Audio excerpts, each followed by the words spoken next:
શ્રી સદગુરુ પ્રવચન પ્રસાદ 2477 પ્રવચન 57માંથી જ્ઞાન જ્યોતિ આવી કર્તા કર્મની પ્રવૃત્તિને ચારે બાજુથી નાશ કરીને વિકાર પુણ્ય પાપના ભાવો તે મારું કાર્ય જ નથી એમ જ્ઞાન જ્યોતિ સ્ફુરાયમાન થાય છે. જેમ દિવાળીના ફટાકડા ફૂલઝડીમાંથી તડખા ઝરે છે તેમ આત્માની જ્ઞાન જ્યોતિ સ્વભાવનું લક્ષ્ય કરતાં પ્રગટ થાય છે. તે જ્યોતિ બધી તરફથી વિકારની પ્રવૃત્તિને શમાવતી મટાડતી કોઈ કાળે હોય કર્તા કર્મની પ્રવૃત્તિ પ્રકટ ન થાય એવી રીતે નાશ કરતી પ્રગટ થાય છે. એટલે કે જ્ઞાન જ્યોતિ પ્રગટી તેનો હવે નાશ થશે નહીં. તે જ્ઞાન જ્યોતિ કેવી છે? પરમ ઉદાત્ત છે, કોઈને આધીન નથી. ચૈતન્ય સ્વભાવને આધીન છે પણ કર્મને આધીન નથી.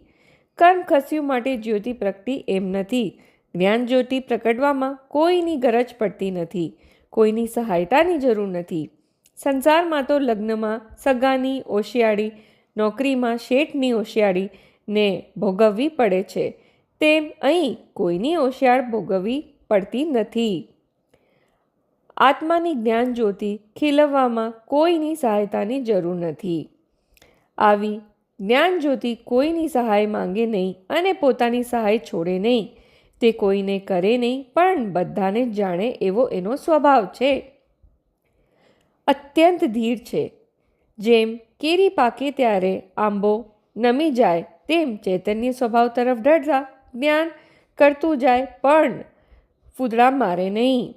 જ્ઞાન ખીલ્યું એટલે બધાને જાણે પણ કોઈનું કરે નહીં. ચૈતન્ય સ્વભાવમાં કરવું તે તેનું કામ છે.